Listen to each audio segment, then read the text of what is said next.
Maak goed julle oor en bid ons net. Dankie Abba Vader dat ons vanoggend net hier kan wees in die teenwoordigheid. Dankie dat U elkeen van ons opgeroep het om hier te wees. Here, ek eer U vir die opkoms en vir die baie mense wat U gestuur het.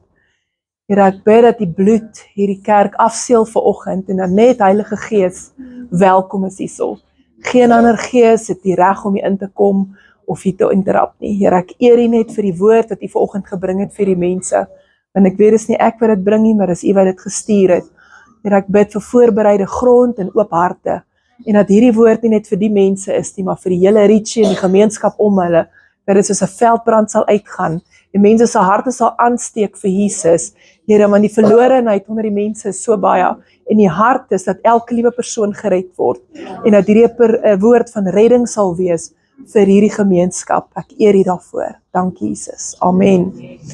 Kyk, as al nie plek is nie, die jong ouetjies wat nog hulle bene kan buig, kom sit hier voor hulle, die ou mense kan sit. Julle kan maar sit.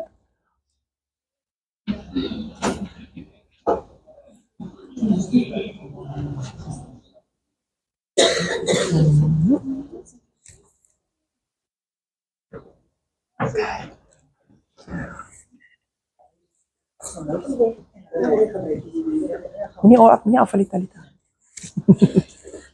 Okay, is julle reg? Okay, môre julle almal.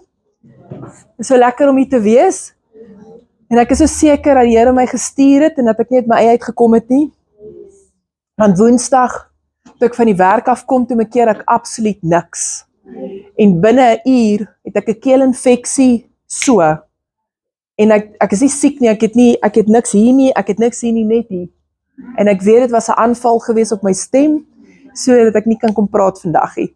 En ons het gebid en ons het ons gedokter en ek is hier vanoggend, so ek weet as daar 'n aanval is die woord gestuur. So mag hierdie woord vir julle in julle harte ingaan en laat ons dit kan uitdra. Okay, ek het veel op die, ek weet sien nou dit seker uitgestuur op die postertjie gestuur, hieronder staan op 'n breekie vloek. En ek dink julle sal met my saamstem dat in ons land is al baie vloeke op ons almal, maar vir alles julle in julle gemeenskap kyk en kyk hoe lyk dit en julle bly, kan ons nie onsself met mooi praatjies praat en sê daar is nie 'n vloekie. Hier is vloeke hierso wat gebreek moet word. En die ding wat die Here my definitief gewys het op julle gemeenskap en op julle mense is dat daar 'n vloek van jaloesie is op julle. En dat ons dit baie ernstig moet aanspreek, want hierdie waarin julle bly was nie God se droom vir julle nie. En iewers het ons 'n generasie nodig wat opstaan en hierdie goed breek. Jesus het 2000 jaar terug al aan die kruis betaal. Ons is nie veronderstel om so te lyk 2000 jaar later nie. Hy het gesê dat julle sal beter dinge doen as ek. En as ons kyk waar die Christendom in die wêreld staan, doen ons minder as wat Jesus gedoen het. Ons is veronderstel om meer te gedoen het in hierdie tyd al. Okay, so ek gaan reguit praat vanoggend. Ons gaan nie doekies omdraai nie, want dit help nie ons praat om die hoekie. Okay, ons gaan reguit woorde praat. Reguit houe slaan, maar die liefde van Jesus sal saam met hierdie houe kom, want dit is altyd die belangrikste. Okay, so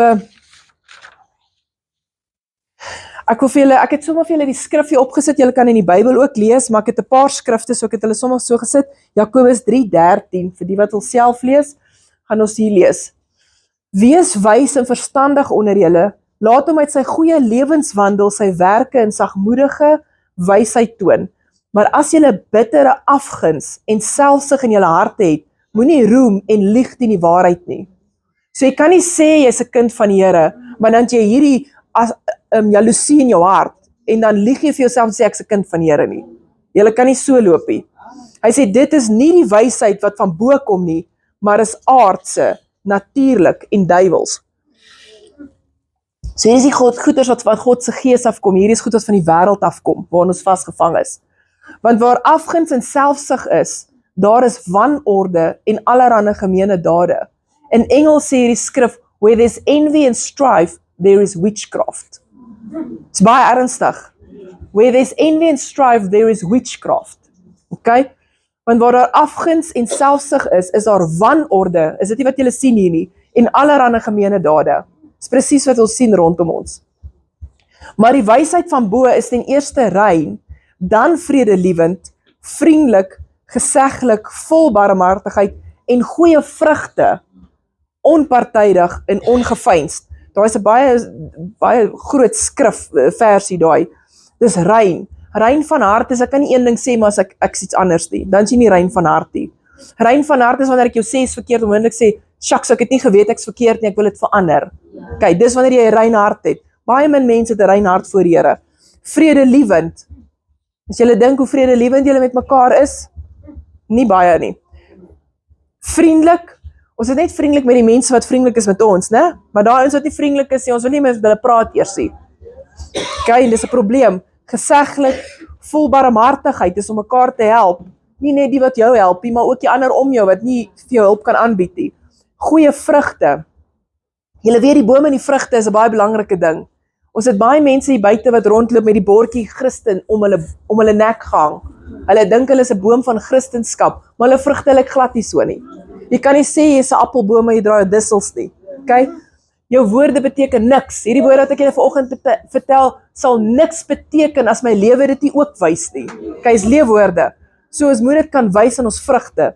Onpartydig. Onpartydig is ek judge nie die een, ek het daarom nie daai sonde nie. Jy weet, ek's daarom 'n bietjie beter as dit. Ons moet onpartydig kan staan wanneer mense in sonde is, want ons het dit ook.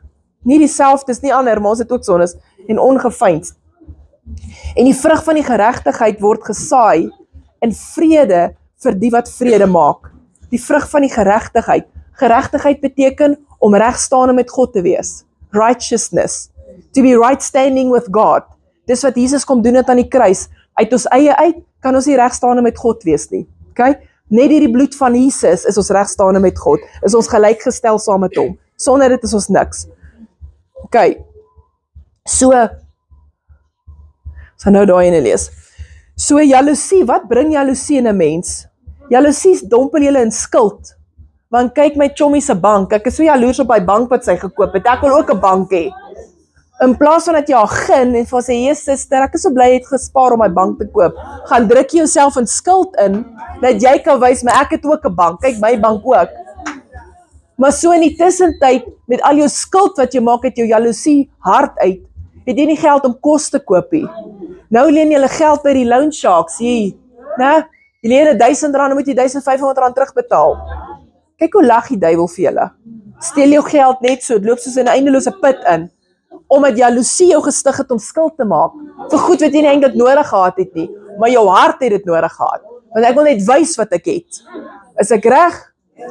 Okay, so sien waartoe dryf jaloesie ons. Dit dryf ons dat ons nie eers kos het om te eet nie. Dan dink ons is die ekonomie of ons pay nie genoeg of ietsie, maar dit is nie, want ons blame shift mos so maklik iets anders, in plaas van om verantwoordelikheid te vat vir ons eie dade. Okay? Die lelik praat met mekaar. Weet julle dat julle mense kom by my praktyk en sê hulle vir my, "Yes dokter, my het lekker dik geraak, né?" Glo julle dit? 3 keer al vir my gesê. En sê ek, weet jy wat, jy het geen reg om so met my te praat nie. Jy weet nie wat in my lewe aangaan nie. Jy weet nie waar ek al gegaan het nie. Nee dokter, ek bedoel dit nie so nie, ek sê is presies wat julle bedoel. Want julle praat so met mekaar by die huis. Is die liggaam van Christus nie veronderstel om mekaar op te bou nie, maar al wat by hierdie monde uitkom is afbreek. Kyk hoe dik het daai suster geraak. Kyk hoe lyk daai in sy rok. Kyk hoe lyk daai ene. Kyk wat het daai ene. Het jy gesien wat het daai in sy kinders gedoen? In plaas van dat ons mekaar opbou en besef wat se krag in ons tong lê, breek ons mekaar af. Hoe lyk die omgewing om julle? Opgebou of afgebreek? Afgebreek, want ons tonge spreek dit. Hoe lyk ons lywe en ons gesondheid? Opgebou of afgebreek? Afgebreek, want ons spreek dit met mekaar. Ons moet hierdie goed verander vandag. Ons moet vandag opstaan en hierdie goed breek. Ons kan nie verder gaan met dit nie. Skinder van mekaar, né? Saam met die lelik praat. Hoe ons lyk en aantrek. Ek wil vir julle sê, hulle lyk almal beautiful vanoggend. Maar beautiful lyk, moet nie bepaal of jy kan kerk toe kom nie. Of jy 'n rok in jou kas het, moet nie bepaal of jy kan kerk toe kom nie. Ons sien nou die dag 2 kinders uit Hopetown uit, hulle bly daar in Steynwil. Die meisie is matriekie, boetie is 26, hy lyk 50 soos die bottelsnail soos sy gesig sit. Boetie daar agter op die foon, luister jy, ek praat met jou ook, sit neer die foon. Daai kinders, ek hoor die Here sê vir my, sê vir hulle is nie gered nie, praat met hulle. Ek vra, gaan julle kerk toe? Nee. Ek sê, hoekom gaan jy in die kerk toe nie? Hulle sê, ons het nie die regte klere nie. Kinders gaan hel toe, omdat hulle nie regte klere het om by die kerk uit te kom nie. Omdat ons gejudge word met die jaloesie oor wat ons aan het. Dis great as jy mooi klere het om kerk toe te kom. Maar klere moet nie bepaal of jy by die deur kan instap nie. Weet julle hoeveel mense sit hier buite wat nie kan kom nie, want hulle het nie regte klere nie. Hoe verkeerd is dit? Ek gaan nie uitbrei oor die 2 kinders nie, maar ons het hulle daar ingekry by 'n plek wat nie worry oor klere nie. Ok, hoe fancy ons lyk en wat ons het om te koop. Julle verstaan die konsep wat ek wil sê. 1 Korintiërs 3 vers 1 tot 3. En ek, broeders, kon met julle nie spreek soos met geestelike mense nie, maar soos met vleeslike, soos met kleinkinders in Christus. Hy kan nie met hulle met diep goed praat nie, want hulle is besig met die goed, met die jaloesie en weet wat en so. Ek het julle met melk gevoed, nie met vaste spys nie, want julle was nog nie daartoe in staat nie, en julle is nou nog nie daartoe in staat nie. Omdat julle nog vleeslik is, want aangesien daaronder julle jaloersheid en toos en tweedrag is julle nie vleeslik nie, en wandel julle nie na die mens nie, vra Paulus vir hulle. Korinthe was nog ons probleemkinders gewees. So sien julle hoe hierdie goed ons in die wêreld hou. Wat sê hy? Hy sê ons moet skatte in die hemel bymekaar maak. Hoe vol is jou skatkis in die hemel? Is hy leeg? Maar jou skatkis hieronder is vol lelike woorde en vol jaloesie en vol skuld en vol fancy goed in jou huis. As die wegraping kom, is jou huis so swaar, jy kan nie eens opgaan nie. Dit hou jou agter. Hy skatkis hieronder is so swaar, jy kan nie opgaan nie. En dan kom jy daar by die deur en sê, Here, maar ek het kerk toe gegaan en ek het saam met die susters gebid. Dan sê hy, gaan weg, ek het nie jou naam geken nie. Omdat ons skatkis in die hemel leeg is. Want die suster wat gesukkel het ons geskinder van, ons het haar nie gaan help nie. Die suster wat ons moes kerk toe sleep, het ons nie gebring nie, want haar klere was nie reg nie. Né? Daai goeders maak jou skatkis in die hemel vol. Hoe lyk dit? Hoekom het ons 'n vloek? Wat is die uitspruitsel van die jaloesie uit? En die grootste ding is trots, pride. Pride is die grootste probleem. Waarvoor is Satan uit die hemel uitgegooi? Vir pride. Ok? Dis 'n baie ernstige ding. Julle moet verstaan dat die duiwel is nie baie slim nie. Hy het net een triek en dis pride. En die ander trieks wat hy het, vat hy dit wat God vir ons gegee het en hy twist dit vir homself. Hy kan nie sy eie goed create nie. Hy is nie slim genoeg vir dit nie. So die duiwel is vir pride uit die hemel uitgegooi. En humility is die ding wat dit omdraai. Die pride van dat ek maarder is, ek het net sê, is jy. My klere mooier is jy. Ek 'n beter bank het as jy. Ek 'n kar het wat ek kan ry. Ek 'n beter werk het as jy. My kinders beter lyk as joune. Né? Dis prideful. Ek wil vir julle sê hoe ernstig hierdie ding is vir die Here. Net nadat Jesus opgevaar het, ons is in Handelinge. Verkoop van die gemeentelede wat saam met hulle is, verkoop hulle goed en gee die geld vir die kerk, dat die disciples, hulle is toe apostels, né? Dat hulle kan uitgaan en die woord verkondig. Maar nou is die mense wat dit ook wil wys, ek het ook my goed verkoop. Sien julle hoe maak julle? Ek het ook wat jy het. En Ananias, lees gou die storie saam met my, maar 'n sekere man met die naam Ananias het saam met sy vrou Safira eiendom verkoop en ook met die medewete van sy vrou van die prys agtergehou en 'n sekere deel gebring en aan die voete van die apostels neergesit. Toe sê Petrus, Ananias, waarom het die Satan jou hart vervul om vir die Heilige Gees te lieg en van die prys van die grond agter te hou? As dit nie verkoop was nie, het dit nie joune gebly nie. Hy sê vir hom, as jy nie hierdie grond verkoop het nie, het die volle bedrag nie joune gebly nie, maar jy het uit pride uit dit verkoop om vir die ander te wys, ek het ook my goed verkoop. Maar so bring hy nie die volle bedrag nie. So as jy dit nie eintlik wou gebring het nie, as God jou nie gesê het jy moet dit bring nie, kon dit nog steeds alles joune gewees het. Maar nou het jy uit pride uit hierdie aksie gedoen. So wat het gebeur hierso? En toe dit verkoop is, was dit nie net jou mag nie. Waarom is dit dat jy hierdie saak in jou hart voorgeneem het? Jy het nie vir die mense gelieg nie, maar vir God. En toe Ananias hierdie woorde hoor, het hy neergeval en gesterwe en 'n groot vrees het gekom oor almal wat dit gehoor het. Daarna het die jong manne opgestaan en hom toegedraai en hom uitgedra en begrawe. En na verloop van omtrent 3 uur kom sy vrou in, sonder om te weet wat voorgeval het. En Petrus het haar aangespreek, sê vir my, of julle die grond vir soveel verkoop het. En sy sê, ja, vir soveel. En Petrus sê vir haar, waarom het julle ooreengekom om die gees van die Here te versoek? kyk, die voete van die wat jou man begrawe het, is by die deur, en hulle sal jou uitdra. Toe val sy onmiddellik aan sy voete neer, en het gesterwe, en die jong manne het ingekom, en haar dood gevind, en haar uitgedra, en by haar man begrawe. En 'n groot vrees het oor die hele gemeente gekom, en oor almal wat dit gehoor het. Hierdie is 'n aksie uit pride uit gewees. Hulle wou hulle grond verkoop om te wys, hulle het ook hulle grond verkoop. Maar hulle harte was nie deel van die bediening nie. Dit was uit 'n valse voorwendsel, sien, want jaloesie dryf ons om goed te doen wat nie van God afkom nie. Wat ons uit 'n valse voorwendsel uit goeders doen, wat nie uit 'n rein hart uitgebore is nie. Sien hoe ernstig is hierdie saak vir die Here van jaloesie? Want jaloesie bring pride. Dit bring dat ek gaan wys ek's beter as jy. Né? Dis 'n baie ernstige saak hierdie.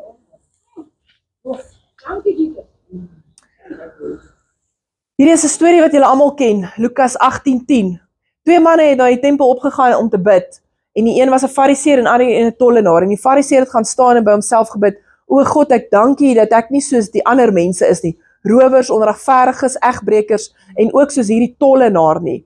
Ek vas 2 keer in die week, ek gee 10% van alles wat ek verkry, en die tollenaar het ver weg gestaan, en wou selfs nie sy oë ophef na die hemel toe nie, maar het op sy bors gestaan en gesê, o God, wees my sondaar genadig. Ek sê vir julle, hierdie laaste een het geregverdig na sy huis gegaan, eerder as die eerste een, want elkeen wat homself verhoog, sal verneder word, en hy wat homself verneder, sal verhoog word. Ons lees hierdie storie en dan dink ons is nie die fariseer nie. Maar weet julle wat, elkeen van ons wat hier sit is die fariseer. Ek ook. Jy kyk na 'n gay persoon, is ons nou die groot buzzwoord, daar, al hierdie transgender en die mekaar besigheid. Dan dink jy, ek het daarom nie daai sonde nie. Here, ek lyk daarom nie soos daai ou nie. Né? Maar niemand evangelise die gay ou nie. Niemand gaan praat met hom en sê, boetie, jy gaan hel toe gaan, kan ek jou help? Kan ek vir jou bid? Kan ek jou skrif bring? Kan ons jou deliver van die demon in jou? Niemand doen dit nie.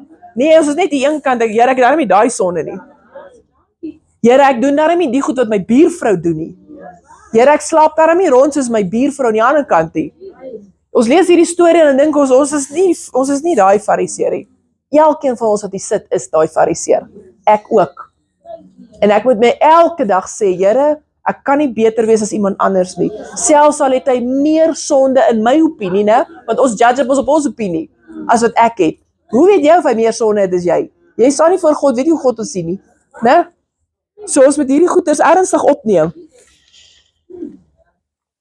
Die ander ding, wat jaloesie bring is sy eie ek, me, myself en I, wat ek wil hê, wat my opinie is, wat ek dink van goeders. Julle, hier is baie gevaarlik, want nie een van julle is hier gesit vir jou eie ekkie. Ons is hier gesit vir die koninkryk. Dit gaan nooit oor ons nie, dit gaan net oor die koninkryk. As jy in versoekinge kom, gaan dit vir 'n oorwinning vir die koninkryk. As jy moeilike omstandighede is daar iemand wat jy moet by redding uitbring. My ma was in 'n baie abusive verhouding, my pa was nie 'n grappie.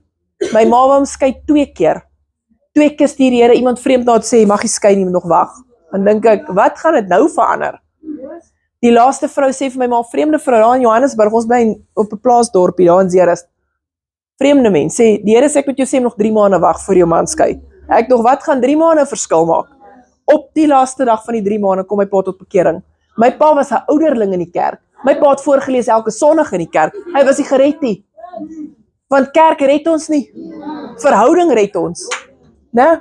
As my ma daar uitgestap het, was my pa nie gered nie. Was dit vir haar moeilik in die huwelik? Baie moeilik. Was dit oor haar gerief? Nee. Dit het oor die koninkryk gegaan, oor die redding van my pa. Want my ma was reeds gered. Okay? So wanneer ons in omstandighede is, partykeer dan wonder ons hoekom, waarom, hoekom ek, hoekom so lank. Dis op 'n moun, né? Die Here hou nie van hy gemounery nie, want dit gaan oor onsself. Ons het begin koninkryksvisie kry, dat ons kan sê, Here, ek is in hierdie omstandighede, wys my hoekom is ek hier? Wat moet ek vir die koninkryk doen? Wie moet ek red hier uit? Miskien moet ek 'n testimonie wees van iemand van waar ek gegaan het wat hom by redding uitbring. Né? Maar ons is so gefokus op onsself, uit die jaloesie uit, me, myself en I, dat ons nie by hierdie goed uitkom nie. Jeremia 29:11 sê, ek weet wat ek vir julle beplan het, voorspoed en nie teenspoed nie. Maar die vraag is, beleef ons teenspoed? Ja, baie. Nou die Here het vir ons gelieg. As hy sê, hy het nie vir ons teenspoed beplan nie. Nee, hy sê, is nie 'n mens wat hy vir ons sal jokkie. So wat gaan nie aan? Hoekom het ons teenspoed? Dis omdat die wêreld ons gebrainwash het, dat alles wat nie volgens ons wil is teenspoed. Alles wat jy volgens jou wil, is nie, want dit is ons me, myself en I, is teenspoed. Maar dis nie die waarheid nie. Die Here sê as jou huis op die rots gebou is, sal die storm jou nie omslaan nie. So die wêreld het ons geleer dat die storms is teenspoed. Nee, om op die sand gebou te wees, dis teenspoed. Sien, my ma was nie op die sand gebou nie, sy was op die rots gebou. Was die storms erg? Verskriklik erg. Julle weet daai wind wat die bome so plat waai. Hy waai op partykeer so plat dat jou wange stikkend geskuur is, maar jou voete kom nie los nie, want jy is op die rots gebou. En nou sit en moan jy by die Here oor die storm. Jy gaan storms kry. Dis nie teenspoed nie. As jy op die sand gebou is dit teenspoed. Sien maar wanneer ons by ons eie ek is, dan kan ons hierdie goed sien nie. Dan is ons heeltyd in hierdie moan gesiggies voor die Here. En 1 Samuel 15 sê hy vir hulle dat om te moan is soos witchcraft voor die Here. Want hoekom moan jy? Jy dink dat jou plan beter is as God se plan. Wat bring dit? Pride. Wat het die duiwel gedink? Hy het gedink sy plan is beter as God se plan. Hy het vir Eva kom verkoop, hy het vir Eva gesê hierdie plan wat ek en jy het is beter die plan wat God met jou het. Toe sy dit vat, val sy buite verhouding. Sien julle dat moan kom terug na dit toe? Dis hoekom in 1 Samuel 15 vir hulle sê, wanneer julle moan is soos witchcraft in my oë. Maar wanneer ons koninkryk mindsets begin kry en besef dat storms is nie teenspoed nie. Om op die sand gebou te wees is teenspoed. As die storm kom, ons spreek ons die woord. Ons help ons maatjies op. Ons red hulle, ons gee hulle die woord. Ons skinder nie van hulle en kyk hulle op en af en wonder waar is die klere wat hulle moet hê nie. Ons lyk nie so nie. As my suster 'n bank gekoop het, is ek bly saam met haar. Ek maak nie skuld en koop ook 'n bankie. Vrek van die honger want ek het nie geld nie. Nee. Ons moet begin anders dink oor ons lewens. Ons kan nie meer met melk gevoed word nie. Ons moet by vaste spys uitkom. Die tyd is min. Julle almal wat hier sit weet, dis ons in die eindtyd. Jesus kan enige dag kom. En nou ons moet 'n legacy agterlos vir hierdie kinders.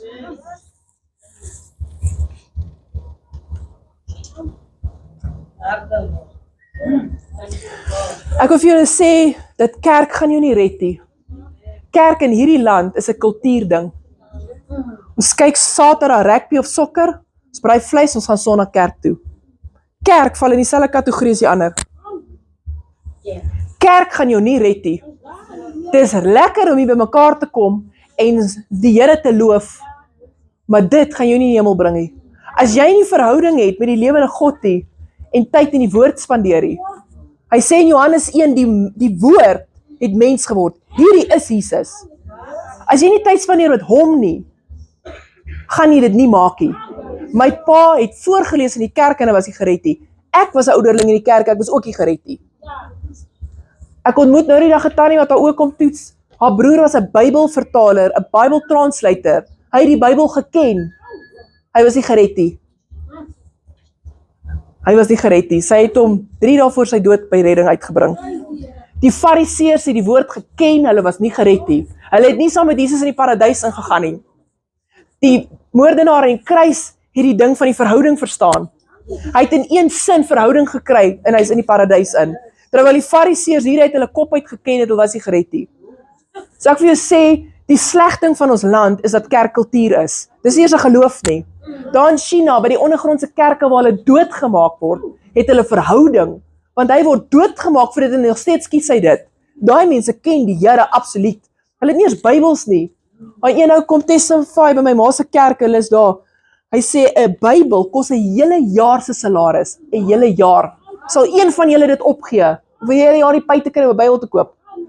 Hy kom by 'n tweedehandse boekwinkel, daar is 'n Bybel wat 'n maand se salaris is en hy koop hom want sy pastoor het nie 'n Bybel nie. Sal een van julle jou hele maand se pay opgee om vir jou pastoor 'n Bybel te koop? Toe hy by die huis kom, toe sien hy die eerste 5 boeke is uitgeskeer. Dis hoekom die Bybel goedkoper was. Hy sê, maar is nie 'n probleem nie. Hy ken die eerste 5 boeke. Hy skryf die eerste 5 boeke, Genesis tot by Deuteronomy en sit dit voor in die Bybel en gee sy pastoor 'n volledige Bybel. En ons wat so vrylik toegang het tot dit, gebruik dit hoe?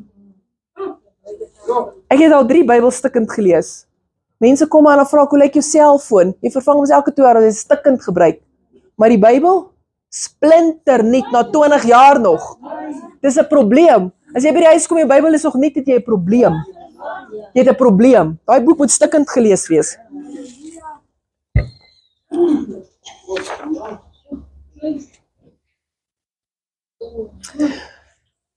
Ek wil vra wie het hulle hart vir Jesus gegee en ek seker julle almal gaan julle hande opsteek.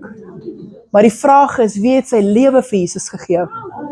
Want mense sê hulle het hulle hart vir Jesus gegee, en dan sien ek om hulle jaar later lyk hy dieselfde. Hy lyk nie anders nie. Hy praat nie anders nie, hy loop nie anders nie. Hy gaan nie anders om met ander mense nie.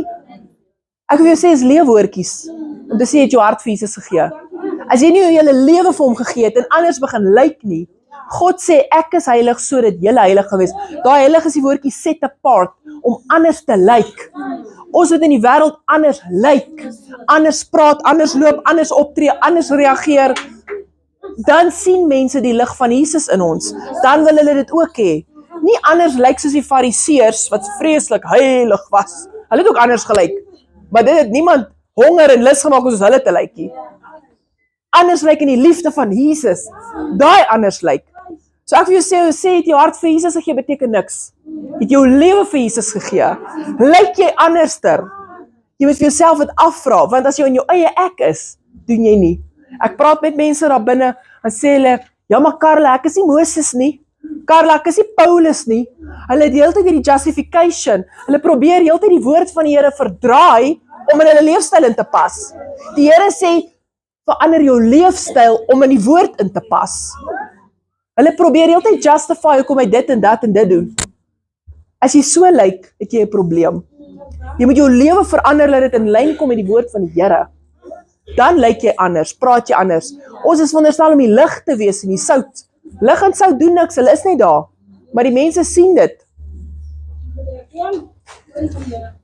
So ek het nou nog gesê van jou vrugte, dis deel van jou set apart. Hoe lyk jou vrugte? Ek wil nie hoor jy's 'n Christen nie. Ek wil dit sien in jou lewe.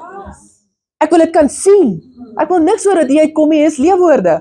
Ek wil dit kan sien wanneer jy leef, waar jy omgaan met jou sissies, by die kerk en by die werk en oral waar hulle sukkel in jou gemeenskap. Die duiwel het julle vir te lank na die storms laat kyk.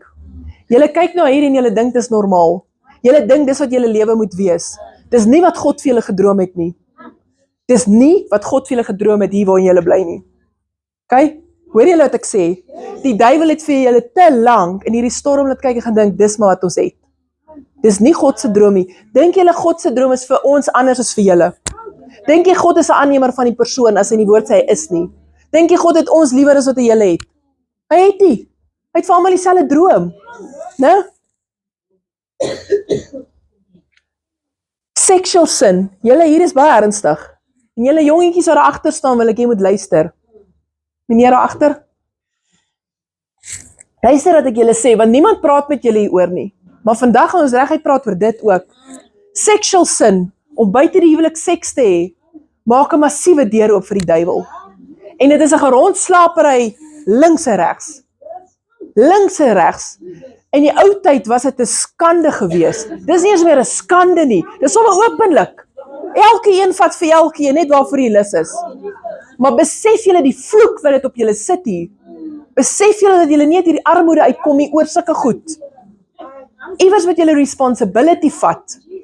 En die jong mense van vandag verstaan dit nie. Hulle sê net vir hulle, pas op, het nie swanger raak, en as jy swanger raak, gaan vir 'n aborsie.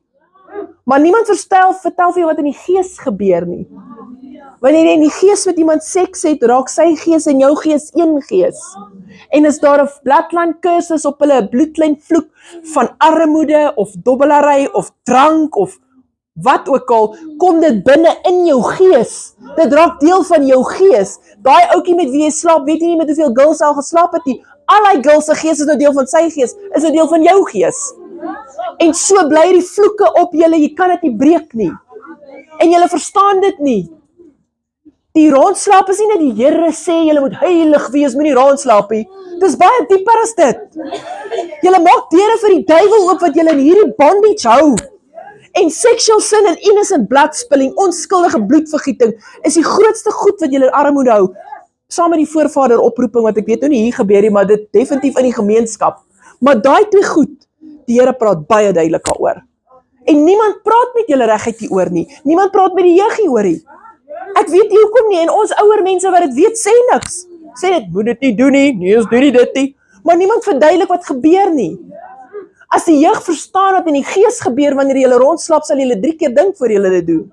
Wil jy regtig daai ou en alles wat binne in ons binne in jou hê? Forever, bo op jou kinders, se kinders se kinders. Dis hoekom dit 'n heilige ding is, net tussen een man en een vrou.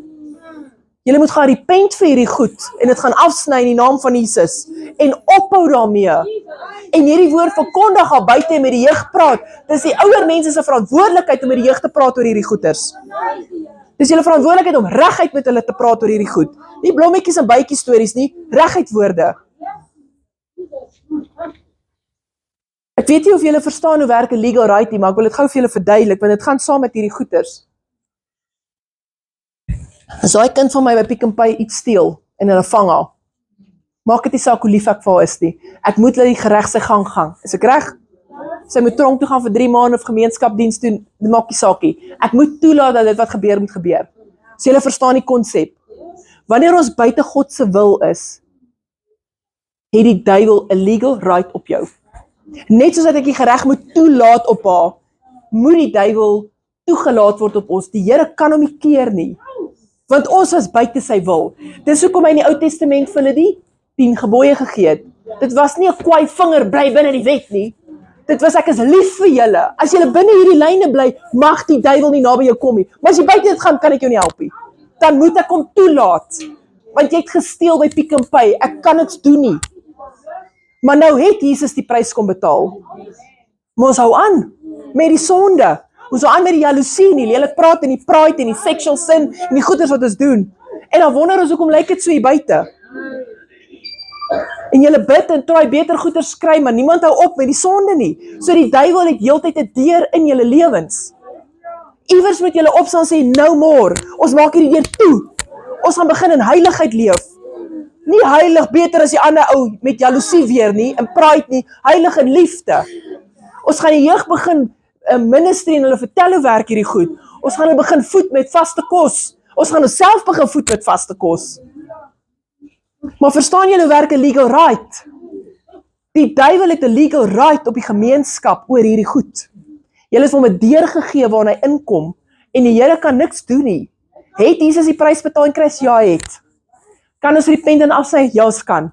Maar help ons sny dit af en dan doen ons dit weer nie, dan is die deur weer oop. Oop toe. Verstaan jy dit werk nie? Iewers moet julle by heiligmaking uitkom om die deur toe te hou. Kan julle dink hoe hartseer is God as hy daar sit en hy dink, ek het met my seun se lewe betaal vir hierdie goed en nog steeds vat hulle dit nie. Hy het met sy lewe betaal om julle vry te maak van dit en nog steeds vat julle dit nie. Kan julle dink hoe hartseer is die Here se hart daaroor? As hy sien hoe sukkel julle en dit was nie sy droom nie. Dit was nie in julle boekrol geskryf om te sukkel nie. Maar julle kies dit. Ons gaan moet hierdie goeders begin breek.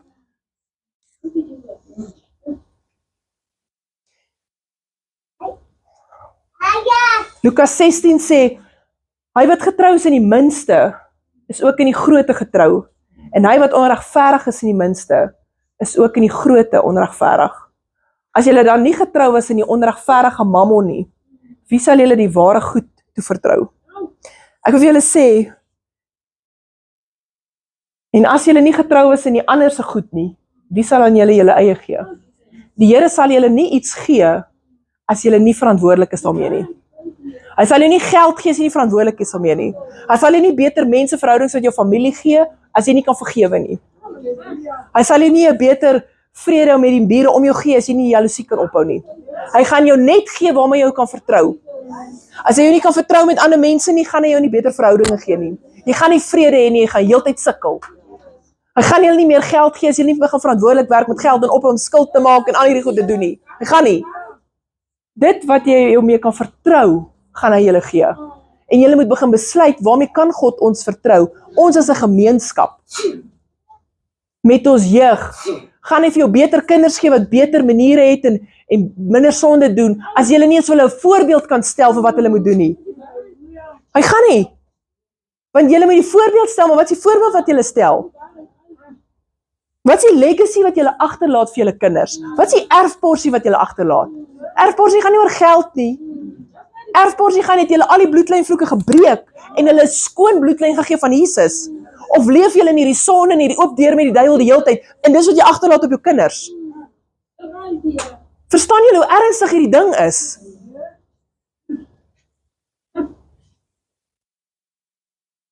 Ons doel is om sy naam te verheerlik. Absoluut. 2 Tessalonisense sê, daarom bid ons ook altyd vir julle, dat onze God vir julle roeping waardig mag ag, en dat hy alle welgevalle aan wat goed is, en alle werk van die geloof met krag volkome mag maak, dat hy julle roeping waardig mag ag. As jy vanaand op jou eie daar in jou huis sit, en eerlik met jouself is, dink jy is waardig voor God, en die dinge wat jy doen. As jy eerlik net met jouself wees, jy praat met niemand, net jy en God. Sodat die naam van ons Here Jesus Christus in julle verheerlik kan word, en julle in hom. Sy naam in julle, en julle in hom. Dink julle dit verheerlik sy naam as julle gemeenskap so lyk? Glad nie. Dink julle ander mense kyk na jou gemeenskap en dink, ja, ons lyk soos hulle lyk? Nee. Ooreenkomstig die genade van ons God en die Here Jesus Christus.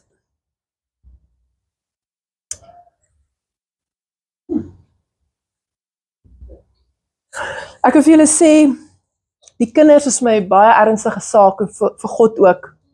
As jy na Eli se storie gaan kyk, waar Samuel inkom, dan sien jy dat Eli het nooit sy seuns opgevoed nie. Hulle was goddeloos verby.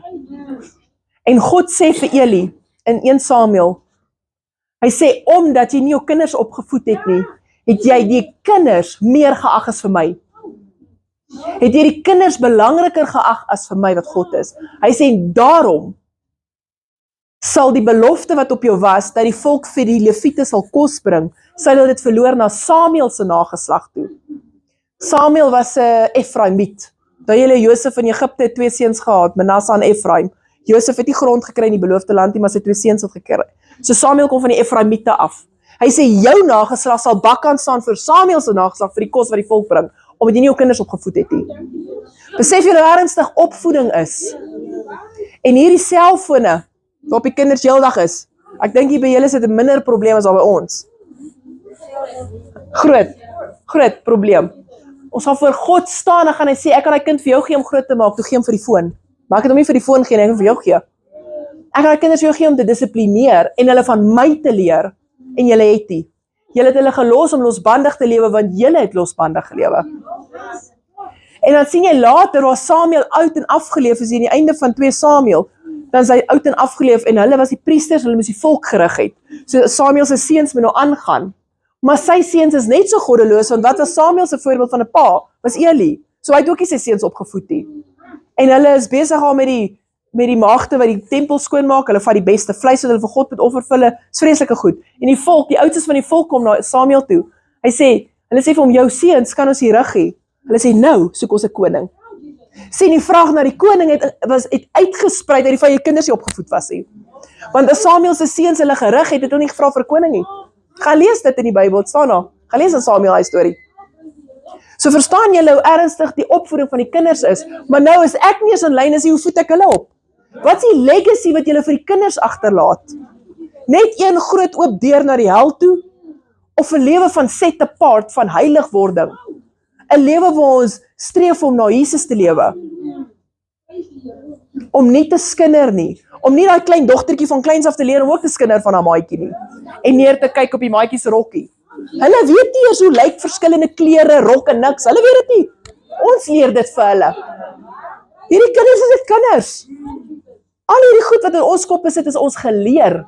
Ons het nie so uitgekom nie, God het ons nie so gemaak nie.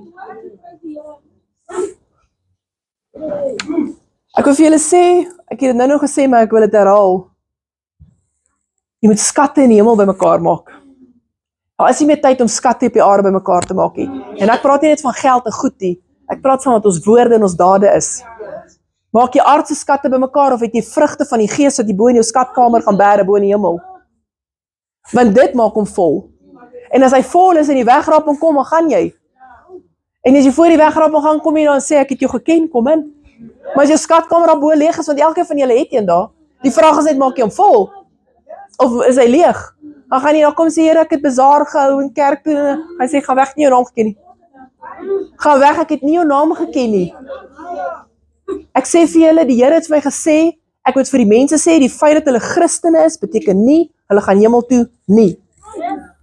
Ek praat met baie mense daar in my toetskamer, as ek sien gemiddeld 10 mense 'n dag, en ek vra vir almal van hulle, is julle believers, lees julle Bybel, almal is believers, ek sê vir jou, 1 uit 10 persoon wat ek op 'n dagsdiens gered. 1 uit 10. As mense wat nie eens weet waar hulle Bybel is nie. Hulle weet nie eens waar hy is nie. Ek vra vir daai een, het jy al Bybel gelees? Lees jy Bybel? Ja, ek het al een keer Genesis gelees. Maar die foon is opgebruik. Ek vra vir 'n tannie. Mense sal dink sy is in die ouderdom. Lees dan die Bybel. Ja, elke dag 2 versies. Ek sê, hoe dink tannie sal my man voel as ek elke dag in 2 sinne met hom praat? Hoe gaan my huwelik lyk as my man net elke dag 2 woorde uit my mond uitkry? Gaan hy tevrede wees met dit? Sien, want die kultuur van Suid-Afrika het ons geleer jy moet Bybel lees. Maar het jy verhouding, ken jy hom, praat jy met hom, operate jy in hom, leef jy in hom, drink jy koffie met hom, breakfast jy met hom, gaan jy werk toe saam met hom, deel jy hom uit waar jy gaan. Dis hoe ons veronderstel is om te leef. Nie 2 sinnetjies elke dag in die Bybel lees, hoe sad is dit? God is nie tevrede met dit nie, my man is nie eens tevrede met dit nie. Hoe moet God tevrede wees daarmee? Ek sien 'n lockdown 'n ou, hy het sy werkvloer, hy was in die restaurantindustrie daar in Johannesburg, hy bly toe in Beaconsfield al vir 8 maande by familie. Hy sê vir my, weet nie of God regtig is nie. Hy sê, want as God regtig is, hoekom lyk die wêreld so? Ek dink dis 'n vraag wat julle almal kry. As God regtig is, hoekom lyk die wêreld so? So gee die Here vir my 'n voorbeeld. Die Here is mos getrou, né? Hy bring onmiddellik 'n voorbeeld vir my dat ek vir die ou kan gee. Ek sê vir hom, as ek en jy 'n affair het, en ek trek by jou in, en die einde van die maand bel ek my man, en ek sê, papa, wil jy net my groceries bring, hierdie ou kan nie vir my sorg nie. So dink jy gaan nie werk? Hy sê nie, dit gaan nie werk nie. Ek sê, so wanneer gaan my man vir my sorg? As ek getrou is net aan hom, lief is vir hom koester, tyd met hom spandeer, dan gaan hy vir my sorg. Ja, sê die ou. Ek sê, maar dis die probleem, die wêreld, die mensdom, het 'n affair met die wêreld. En dan moet God net af en toe kom intap en vir jou kom groceries aflaai. Dit werk nie so nie. My man sal eers tevrede wees alweer nie, maar God moet tevrede wees. Selfs al het ek 1 keer 'n jaar 'n affair met hom. Nee, papa, ek sien hom net 1 keer 'n jaar, is so ergie. Sal my man tevrede wees daarmee? Nee, maar God moet tevrede wees daarmee. Dat ons heeltyd besig is met die wêreld en hoe ek lyk, wat ek het, en wat ek aantrek, en wat ek moet koop. En hoe daai een lyk en nie lyk nie en hoe dik hy geword het. Dis hoe ons besig is. En die televisies en die series en die stories en die selfone. God sê ek sê jaloerse God. Ek deel jou nie. Ek het tyd met jou nodig. Net met jou. Dis wat hy nodig het. So ons moenie wonder hoe ons lewens uit mekaar uitval. En ons dink maar ons gaan kerk toe, Here. Ek's 'n kerkmens. Maar jy het nie verhouding met die lewende God nie. Kerk gaan jou nie red nie. Ek nou die vraag is, hoe breek ons hierdie vloek? Want ek wil julle vandag agterlaat met tools wat julle kan gebruik, dat julle hieruit kan stap en hierdie woord kan gaan deel. En ek het dit spesifiek vir julle opgeneem en ek sal dit vir julle share, sien as sal dit stuur, dat julle dit weer kan gaan kyk en kan deel met die ander mense. Nie omdat ek is nie, God het vir julle hierdie woord gestuur, het niks met my te doen nie. Okay? Wat sê die evangelie? Julle weet onder my eie mense, ons is 'n baie harde kwas nasie, my eie mense. As ons praat van die evangelie, dan sê hulle nie, ons het dit nie nodig nie, ons ken vir Jesus. So die mense bo in Afrika of in China of wherever. Maar wat sê die evangelie van God? Jesus het gekom vir die nuwe verbond. Die nuwe verbond het gesê, repent en draai terug. Repent en draai terug. Bely jou sonde en draai terug. Jy kan nie net sê ek is jammer, maar jy het teruggedraai en jy het nie in lyn gekom met die woord nie. Dan wil jy sê, die evangelie is meer relevant in Suid-Afrika, wat 80% Christene is, sê hulle, wat lyk glad nie soos na hulle kykie, as wat dit bo in Afrika is. Ek wil sê, in Afrika, daarbo is daar mense aan die brand. Ek sien video's waar hulle in hulle massa staan, jy kan nie die einde van hulle sien, so dis 'n see van mense, wat die Here worship. Daai mense, dan vra ek kry baie mense wat van Kongo en Ethiopië en so kom toets vir my, dan vra ek, wat se geloof het julle? Nee, Christianity. Ek sê julle nie Shangomas as so nie. Klein bietjie, maar nie eintlik nie, min. Ek sê vir julle, ons dink daai mense is verlore, ons is verlore. Hier. Want dis 'n kultuurding. Dis nie 'n geloof eers by ons nie. Christianity is 'n geloof, is net wat ons doen. So ek wil vir julle sê, die eerste ding wat julle gaan doen is om te repent en terug te draai. Nie net repent nie, daai twee loop saam. Dis die evangelie van Jesus. Baie eenvoudig. Niks complicated nie. Repent en draai terug. Here, ons is jammer oor hierdie goeters. Ons gaan ophou daarmee. En as ek val, gaan ek na u toe kom dat u my ophelp. Dat ek verder gaan. Jy gaan val. Julle gaan foute maak. Dis human nature. Maar die Heilige Gees is altyd daar om jou te help. En ek vir jou sê, mense as my sê, ag Karla, jy weet, ek's maar net 'n mens. Twak. Jesus was ook 'n mens. Hy moes in die 100% vleesmens kom om vir die sondes te betaal van die 100% vleesmense. Hy het nie gekom en hy was hoogheilig, so nie. Hy het alles beleef wat ons beleef het. Hy was verwerp, uitgestoot, geskinder van, gespoeg in die gesig. Julle het al daai goed, né? Hartseer gewees, mense doodgegaan wat hy nie kon uit die dood uit opwek nie, want die Vader het nie gesê hy moet nie. Hy het deur al daai goed gegaan wat deur ons gaan het. Hy het deur al die storms gegaan. Hy moes, anders kon hy ons nie vrymaak aan die kruis nie. Hy kon nie as 'n gees God gekom het en ons dan wou vrymaak nie. Hy moes op dieselfde level as ons kom om ons vry te maak. Dis hoe die prys gewerk het. So moenie vir my sê, ag Karel, ek's maar net 'n mens nie. Maak 'n besluit. Maak 'n besluit. Julle weet, Elia roep die volk by mekaar, hy is besig met die Baal-profete, alles die mekaar. Hy sê, kom hier. Hy sê, as God julle God is, aanbid hom. Maar as Baal julle God is, aanbid hom, maar maak 'n besluit. Hy volk vir hulle armpies, hulle kyk hom net, so hulle antwoord hom nie. Hy sê, okay, ek gaan die Baal-profete roep, en bou sy die 2 altare, en roep ons 4 in die hemel uit. Iemand om in die brand steek, sal julle hom kies. Ja. Toe daar 'n emosie involved is, toe sal hulle kies. Maar toe hulle net 'n besluit moet maak, toe kan hulle kies nie. Sien, want die duiwel gebruik ons emosies om ons te manipuleer. Die duiwel kan vertel jy, ja, maar daai ene dit van jou gesê, kan hy nie vergewe nie. Daai ene dit gedoen, kan jy dit laat gaan nie. Nee, hy kom remind ons die hele tyd. God manipuleer jou nie. God sê vir jou, maak 'n besluit. Jesus gaan bid daar op die tuin van Getsemane. Die vrees pak hom. Waar dink jy daai vrees vandaan gekom? Van God af? Nee. Die duiwel kom sê vir hom, Jesus, weet jy wat kom? Hier kom 'n lelike besigheid. Daai vrees pak hom van die duiwel wat hom kom manipuleer in sy emosies. Hy was 100% versoek, net soos ons.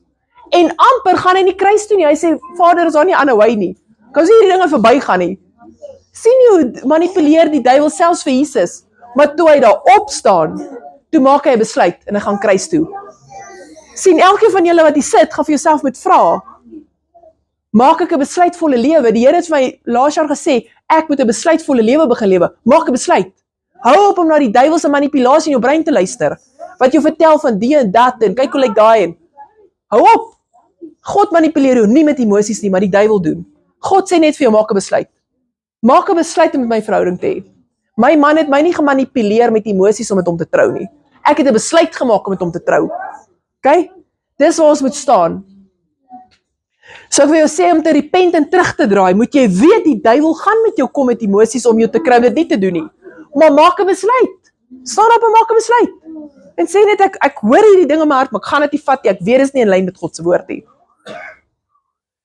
Breek die wet en vat die genade. Ons kan nie onder die wet sit nie nog. Ek weet hoe loop julle kerkie met die klere nie, my rokke aantrek of wat, ek weet hoe werk dit nie, maar dis wetties.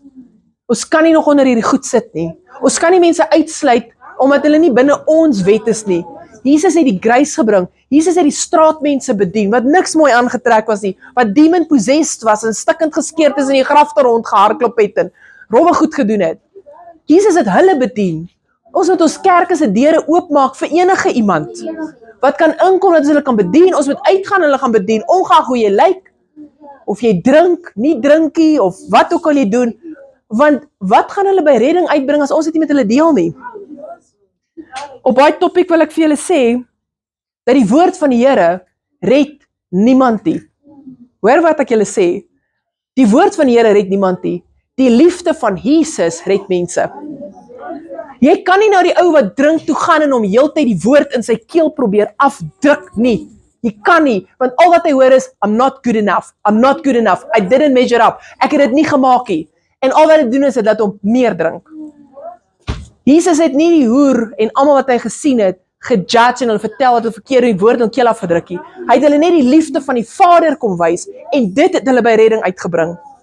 Die mense in julle gemeenskap is verlore, maar ons kan hulle nie judge en loop of hulle vertel hoe verkeerd hulle is en hulle met skrif voor die kop probeer slaan nie.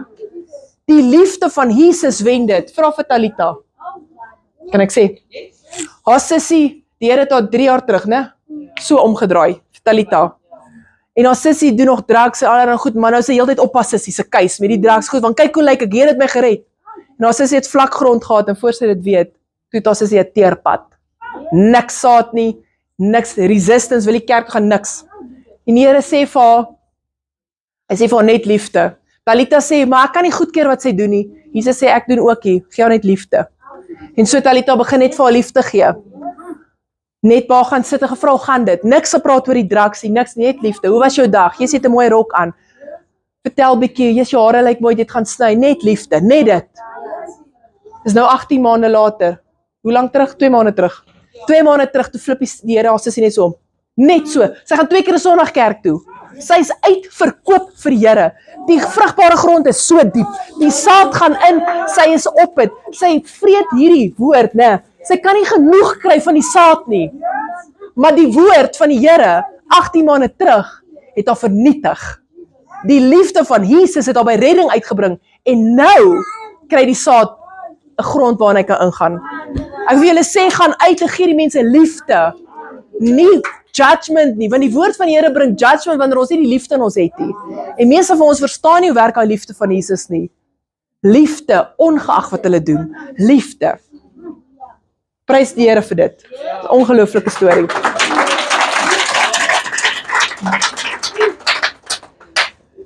Die ander ding is humility. Ons het nou nog gepraat oor pride. Ek wil vir julle sê, om humble te staan voor God, om die kleed van humility aan te trek, is 'n vuil kleed. Is 'n baie vuil kleed. Maar in die hemele het dit die hoogste gesag.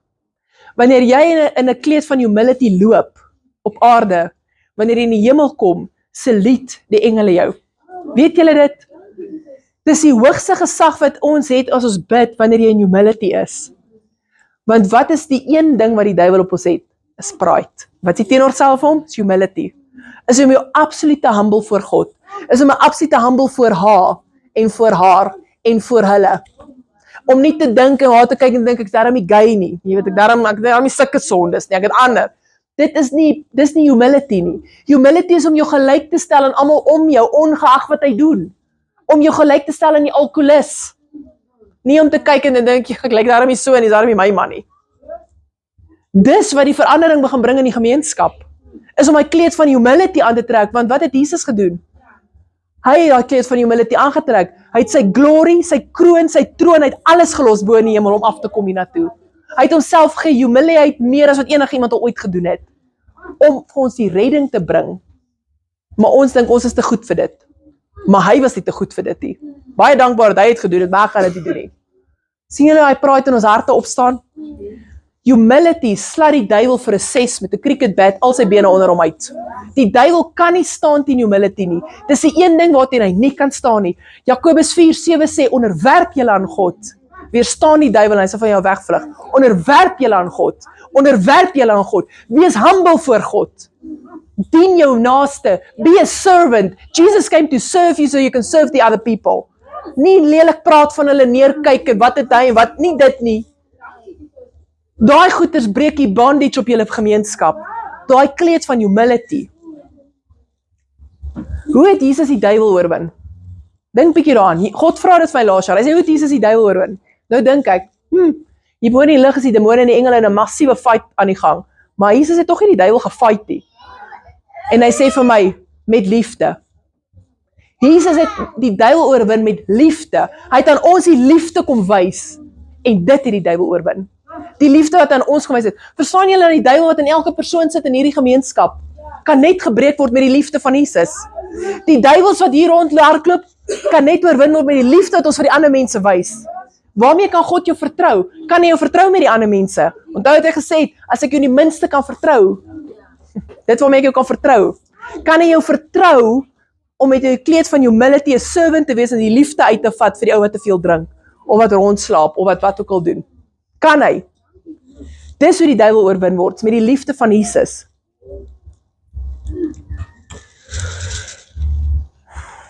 Romeine 12:21 sê, laat jou nie deur die kwaad oorwin nie, maar oorwin die kwaad met die goeie. Mag ons kwaad word? Ja, ons kan. Ons skryf sê, mag kwaad word, maar jy mag nie sondig nie. Jesus het ook kwaad geword, het ook in die tempel gaan die tafels omgegooi. Hy het ook kwaad geraak, maar moenie sondig nie. Moenie dink jy's beter as die ander ou vir wie jy kwaad raak nie. Né? Jesus het nie gedink hy's beter as die fariseërs nie, hy was net kwaad vir hulle optrede. Nie op daai skrif, daai is die ander skrif. Daai onderste een, Johannes 3. Want God het sy seun in die wêreld gestuur, nie om die wêreld te veroordeel nie, maar dat die wêreld deur hom gered kan word. Onthou, hy is nie gekom te oordeel nie, want ons oordeel mense met die woord. Dis hoekom die woord niemand red nie, maar die liefde van Jesus red hulle. OK, so nie eers Jesus het gekom om ons te oordeel nie, die Vader oordeel ons. Hy het net gekom om die liefde van die Vader te kom wys. Sien, uit humility kom vergifnis.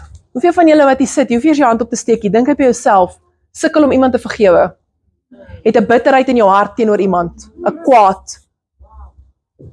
Kan selfs die persoon wees vir wie jy werk. Dit kan selfs die ANC wees, wat alles opgeneek het. Dit kan groot wees, dit kan klein wees, dit kan naby jou wees of ver wees. Maar wie van julle wat hier sit, het 'n bitterheid in sy hart of 'n onvergifnis vir iemand? Besef julle dat jy nie hemel toe gaan as jy nou doodgaan nie. Die woord van die Here sê, jy kan net na die Vader toe gaan deur die Seun. As ek haar nie kan vergewe nie, verwerp ek direk wat Jesus kom doen het aan die kruis. Direk verwerp ek hom. Hy sê, jy kan net na die Vader toe gaan deur die Seun. Hy sê, soos dat ek haar vergewe, sal die Vader my vergewe.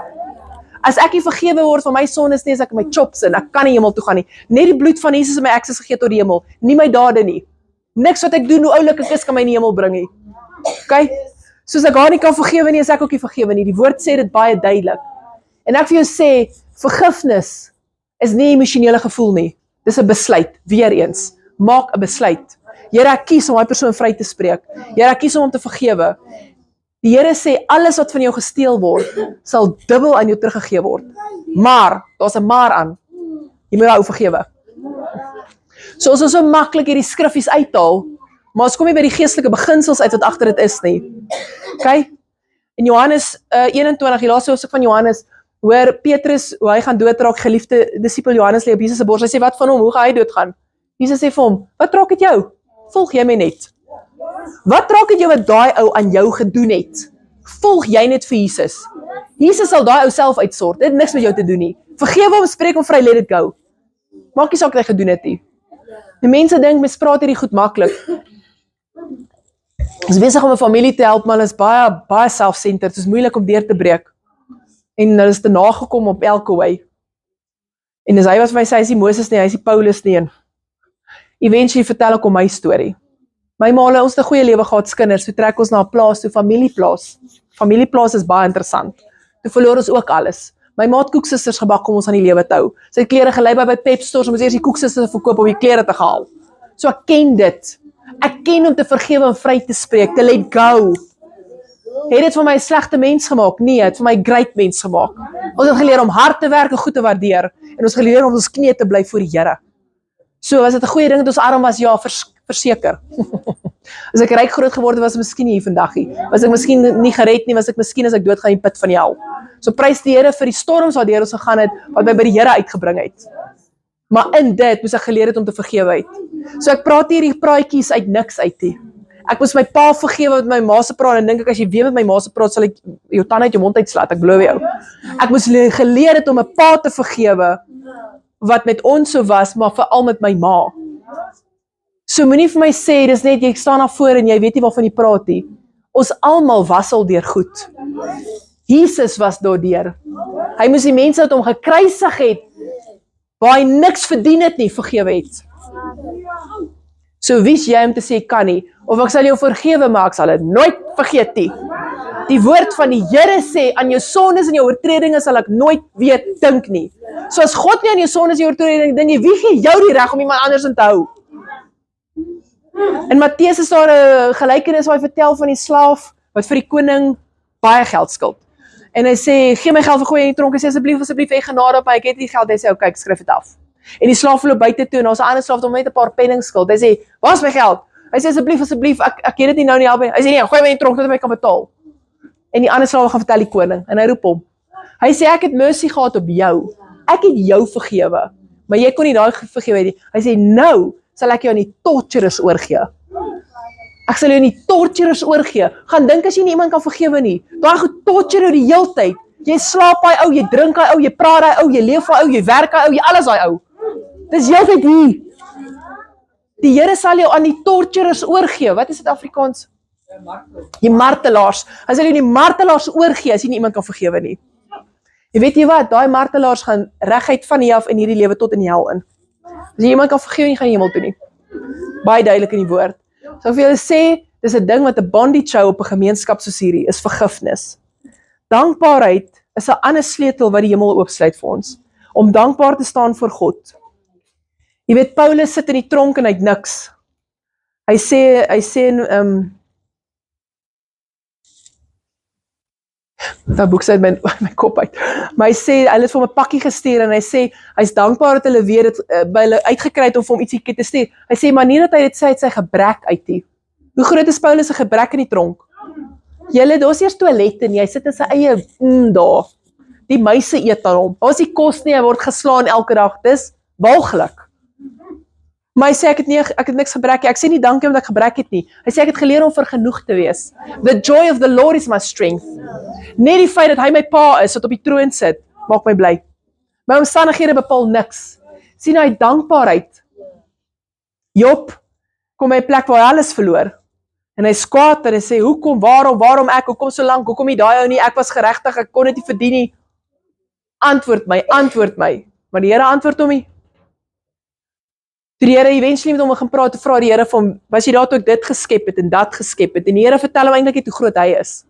En Job besef, maar hy is te doen met iemand anders as wat hy gedink het. En Job doen 3 goeters. Hy repent vir die nonsens wat hy van God gepraat het. Hy kom terug in obedience, net terug in die woord van die Here, en hy begin worship, dankbaarheid. Toe hy daai 3 goed doen, toe slat hy die duiwel se voete onder hom uit, toe word hy dubbel gebless. Op die einde van Job sê hy, van hoor sê het ek van u gehoor. Hy sê, ek was godsdienstig, ek het kerk toe gegaan en van hoor sê van u gehoor. Hy sê, maar nou het my oë gesien. Hy sê, nou ken ek u. Hy sê, ek roep alles wat ek gesê het, ek het 'n klomp nonsens gepraat van u, want ek het net godsdienstig van u gehoor, maar ek het nie verhouding gehad nie. Hy sê, maar nou het ek, my hart het u gesien nou.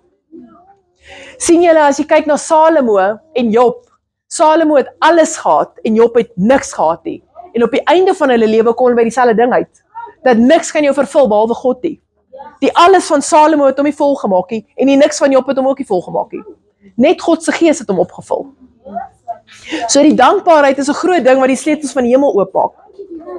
En dan die laaste ding wat ek wil sê voor ons nagmaal gaan gebruik, is dat ons moet 'n geestelike beginsel verstaan.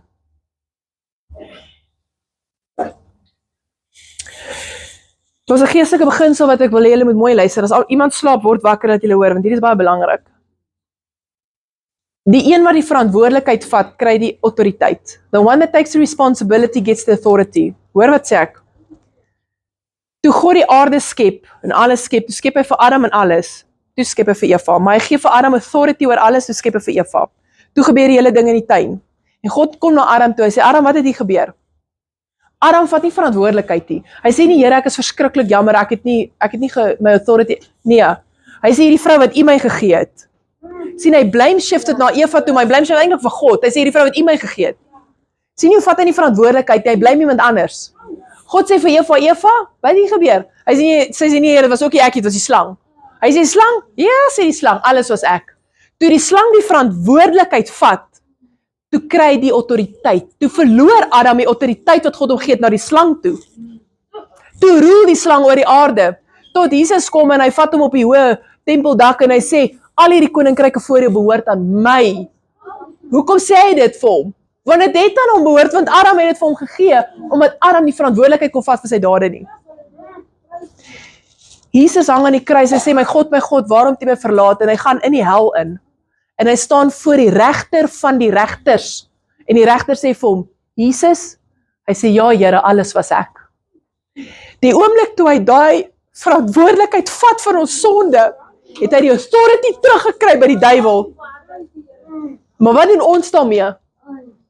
Ons blame shift alles behalwe onsself. En ek weet dit is nie noodwendig 'n hele gemeenskap nie. Ek praat van die groot prentjie van Suid-Afrika, maar alles word op die wit mense geblame. Dis hulle skuld dat alles. Maar waar is die verantwoordelikheid van die sexual sin en die pride en die, waar's dit? Waar's die wat hulle die voorvadergeeste oproep en innocent blood spilling, al hierdie goed doen wat hierdie bondage op hulle sit van armoede. Maar niemand vat die verantwoordelikheid nie. En ons het ook sulke goed, moenie dink ons het dit nie. Ek het hulle nou die dag vertel van ons witchcraft wat baie erger is as die Shangomas, baie erger. Wat hulle nie van weet nie. Maar dis 'n beside the point. Ek wil begin op hierdie beginsel. Ek verjaar nou die dag, hulle koop my chocolates, ek kom van die werk af, hulle tweekies, ek het 2 kinders, het alles opgeëet. Ek sê, wie het my chocolates sê, die boetie sê eers, sy het eers een gevat. Ek sê, nee, wag. Hier is 'n beginsel. Jy kan nie haar blame shift vir die aksie wat jy gedoen het nie. Vat verantwoordelikheid vir die chocolate wat jy gevat het. Okay? Die taxi ry voor my in, 'n vloeke kom, want hulle ry maar soos hulle wil. Kyk hoe laat die taxi my nou praat. Regtig? Het die taxi my laat sleg praat. Sien, die oomblik as ek die taxi blame shift vir my gedrag, verloor ek al die autoriteit oor myself. Ek het geen beheer oor myself nie. Die duiwel beheer my op my gedrag, my woorde, my gedagtes, alles. En die duiwel beheer van, want ek vat nie verantwoordelikheid nie. Sien, die ANC blame ons nou vir alles wat verkeerd is. Maar wat is die verantwoordelikheid wat ons moet vat? Hoekom het God ons die ANC gegee in die eerste plek?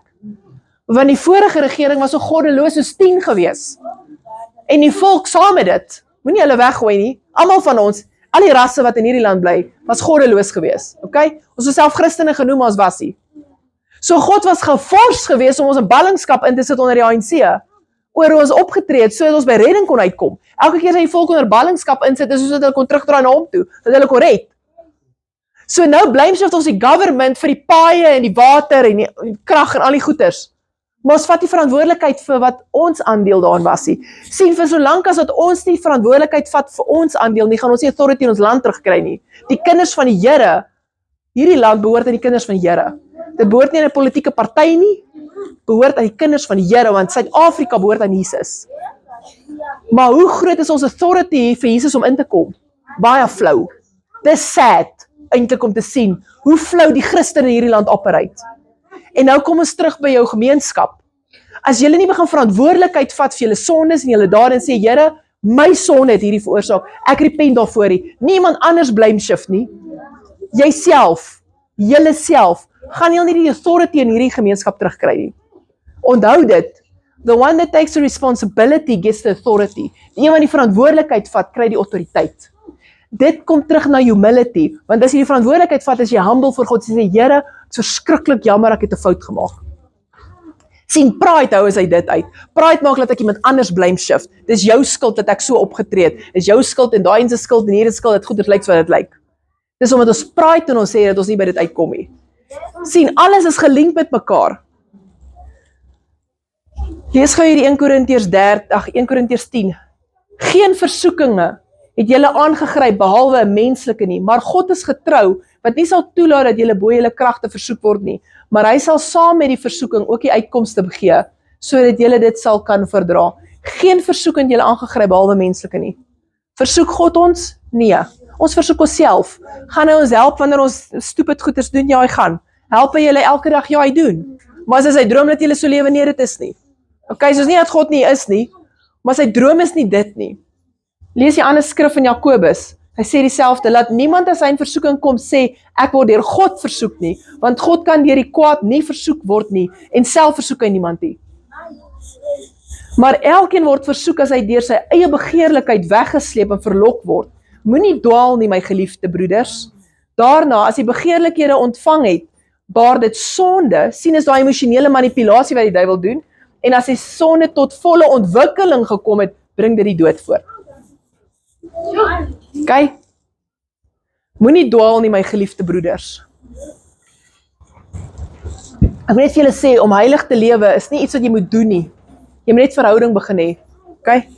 Jy moet verhouding begin hê. Heilige Gees sal jou help daarmee. Want as jy dit self gaan doen, gaan jy val en jy gaan soos 'n mislukking voel en die duiwel gaan jou kom aankla en sê, jy het alweer nie reg gekry nie. Die Heilige Gees sê, ek sien jy het bietjie gesukkel, gee my jou hand dat ek jou help. Jy moet discernly praat met jou in jou kop. Die oomblik as jy skuldig voel, is dit nie God se Gees wat met jou praat nie, dis die duiwel. Die oomblik as jy jou oor die vingers geslat word en hy sê, nee, ons praat nie so met iemand nie, gee my jou hand, nou help ek jou, is dit God se Gees wat met jou praat. God se Gees vermaan ons, maar hy help ons altyd, en dit kom in liefde. Die duiwel kla ons aan, Openbaring 12 sê dat hy kla ons dag en nag aan vir dit, en laat ons skuldig voel. En daai skuldgevoel is partykeer so erg, dat hou jy van die kerk af. Ek sien Vrydag 'n rep wat my sê, hy voel so skuldig oor al die goed, hy kan nie meer kerk toe gaan nie. Sien jy hou die duiwel hom weg. Okay, so discern in jou koppie praat met jou, is dit God se Gees of die duiwel? En jy gaan die aanklag baie helderder hoor, want die duiwel is 'n vieslike ou wat met 'n harde stem kom. Die Heilige Gees is 'n gentleman wat sag en liefdevol met jou praat. So jy gaan moet oefen om te hoor. Maar elke keer as die aanklag aankom wat jy laat skuldig voel, moet jy hom uitgooi. OK? Ek wil voor ons die nagmaal gebruik. Is OK? Dis o, Shan. Opgetel. Faliseer as jy so klein is, hoor. Ek wil voor ons die nagmaal gebruik, gaan hierdie lees van die nagmaal. Net voor die nagmaalstuk in 1 Korintiërs 11 staan hierdie: Maar terwyl ek dit beveel, kan ek dit nie prys nie, dat julle saamkom, nie ten goeie nie, maar ten kwade. So hy skryf 'n Korinte brief, hy het gehoor wanneer hulle nagmaal gebruik wat daar gebeur. Want in die eerste plek hoor ek dat as julle saamkom in die gemeente, daar skeringe onder julle is, en 'n gedeelte glo ek dit, want daar moet ook partyskappe onder julle wees, sodat die beproefdes onder julle openbaar kan word. As julle dus saamkom, dan wil dit nie sê dat julle die nagmaal van die Here eet nie. Hy sê, so julle dink julle kom van die nagmaal saam, maar eintlik is julle besig met iets anders hierso. Hy sê, want as julle eet, gebruik elkeen eers sy eie ete, en die een het honger en die ander is dronk. Het julle dan geen huise om te eet en te drink nie, of verwag julle die gemeente van God, of verag julle die gemeente van God, en maak julle die beskaamd wat nie het nie? Wat sal ek vir julle sê? Sal ek julle prys? Hierin prys ek julle nie. Hy sê, soos julle by mekaar kom, is dit 'n gevreetery en 'n gesypery. En die een kyk neer op die ander een, want ek het meer kos as jy. Kyk wat het ek, wat jy nie het nie. En van hulle het honger, hulle het niks. Maar niemand deel eers met hulle iets nie. Hy sê, julle nie huise waar julle hierdie walglike goed kan doen nie. Hy sê, sal ek julle prys daarin? Hy sê, definitief nie. Hy sê, want julle discern nie die nagmaal waar dit eintlik gaan nie. Want ek het van die Here ontvang, wat ek ook aan julle oorgelewer het, dat die Here Jesus in die nag waarin hy verraai is, brood geneem het. En nadat hy gedank het, het hy dit gebreek en gesê, neem, eet, dit is my liggaam wat vir julle gebreek word, doen dit tot my gedagtenis. Ek wil net gaan stil staan daar op die liggaam. Miskien weet julle dit, maar ek wil dit net sê vir die wat dit nie weet nie. In die Ou Testament het hulle die offers gebring, nee, voor dit. In die Ou Testament was die wet van Moses. So, as jy gesteel het, was dit die straf, as jy doodgeslaan het, was dit die straf, as jy daai se bees gesteel het, was dit die straf, daar was ons nou reëls gewees. En deur die loop van die jaar het jy jou straf gekry. Okay? Maar jy was nie vergewe voor God nie. En die einde van die jaar het die hoofpriester ingegaan en met die bok geslag en die hele bloedsprinkeling, julle verstaan daai storie, dan is die sonde betaal. Dan was hulle eers skoon gewas vir God. So die afwas van die sonde en die straf wat hulle gedra het in die wet van Moses was twee aparte goed. En dan die volgende dag is hulle weer Sondag, want hulle weer vir die volgende jaar net die straf gedra. Maar hulle was nie vergewe nie. Tot die einde van die jaar kom, dan is hulle vergewe op 'n eendag, is hulle vergewe vir die goed wat terug is. So Jesus het nou sy liggaam gebreek vir elke straf wat in die wet van Moses op hulle moes kom. As jy gesteel het, was dit die straf, is dit, jy verstaan. So dit was die liggaam wat gebreek is, okay? Net so ook die beker na die ete met die woorde, hierdie beker is die Nuwe Testament in my bloed. So slag nie meer bokke en besprinkel met ander bloed nie. Sy bloed is die Nuwe Testament. Doen dit so dikwels as julle daaruit drink tot my gedagtenis. So die bloed het toe die sonde, so nou het die liggaam en die bloed aan een die prys kom betaal in die kruis, vir altyd. Dis nie meer twee aparte goed, dis nou een ding gewees aan die kruis, okay? Hy sê, doen dit so dikwels soos dit julle daaruit drink tot my gedagtenis. Hoeveel van julle gebruik elke dag nagmaal? Niemand. Ons gebruik elke dag nagmaal voor ons by die huis uitgaan. Hoekom? Want ek kan nie sonder die Here loop nie. Psalm 23 sê die Here is my herder. Ek is 'n stupid skaap, ek kan nie sonder die herder nie. Sonder die herder val ek in die water en ek verloor my lam en ek sit in die bos vas en die wolwe vang my en ek kan nie. Die duiwel is los daar buite. Ons is in die laaste dae. Die duiwel kyk wie hy kan opvreet voor sy tyd verby is. Julle kan dit nie bekostig om by die deur uit te loop in die oggend en nie saam met jou kinders nagmaal te gebruik nie en dan gooi jy water in. Ons het party daar nie koeldrankie gooi water in. Dit maak nie saak wat jy daar ingooi nie. Dit gaan oor die profetiese aksie om te sê die bloed van die Here het my nie net skoon gewas nie, maar is ook aan die deurkosyne van die huis gesmeer. Dat die evil moet verbygaan. Hy sê so dikwels soos dat julle dit drink tot my gedagtenis. Ek het in 'n kerk groot geword wat 1 keer 'n kwartaal gebruik is. Hoe sad is dit? Hy sê so dikwels. Okay? Waar kom die 1 keer 'n kwartaal of 1 keer 'n maand? Waar kom dit vandaan? Dis 'n godsdienstige wettiese bestel wat nêrens eers in die Bybel staan nie. Want so dikwels as julle hierdie brood eet en hierdie beker drink, verkondig julle die dood van die Here totdat hy kom. Wat het gebeur met die dood van die Here? Hy het die duiwel oorwin. So elke keer as jy dit gebruik, verkondig julle dat die duiwel niks meer op jou het nie. So dikwels as jy gebruik, verkondig julle dat die duiwel niks meer op julle gemeenskap het nie, niks meer op hierdie huisgesin het nie, niks op my kinders meer het nie. Wie dan op onware wyse hierdie brood eet of van die beker drink, sal skuldig wees aan die liggaam en bloed van die Here. Hoekom sê hy hierso op die onwaardige wyse? Dis omdat hy vooraf hulle gesê het, julle kom en eet en vreet en suip, maar julle het nie besef nie waar dit gaan nie. Hy sê dis die onwaardige wyse. Ons is in die kerk geleer, as jy iemand nog nie vergewe het, jy mag nie nagmaal gebruik nie. Dit staan nie daar nie. Dis nie die onwaardige wyse waarvan hy praat nie. Hy sê julle onderskei nie waar hierdie ding gaan nie. Julle dink is 'n ete. Dis nie 'n ete nie. OK?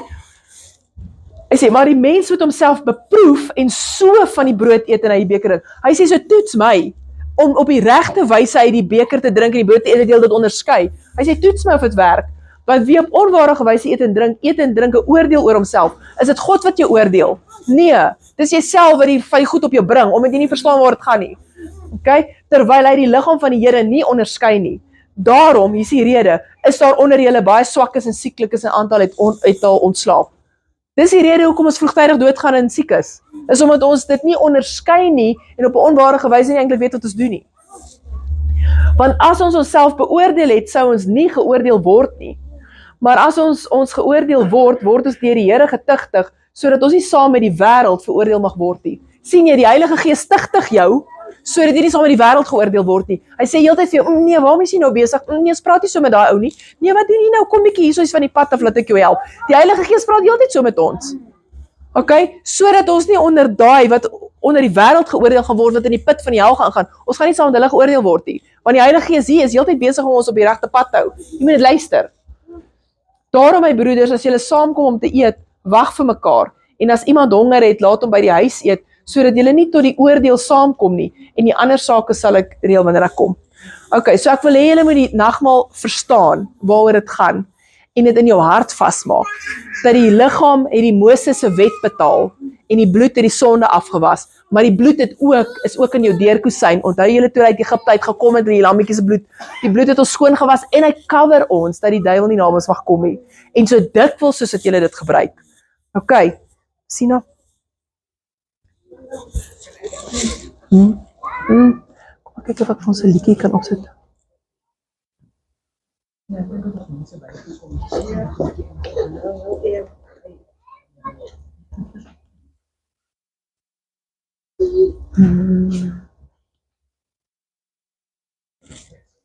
Anders kyk jy gaan.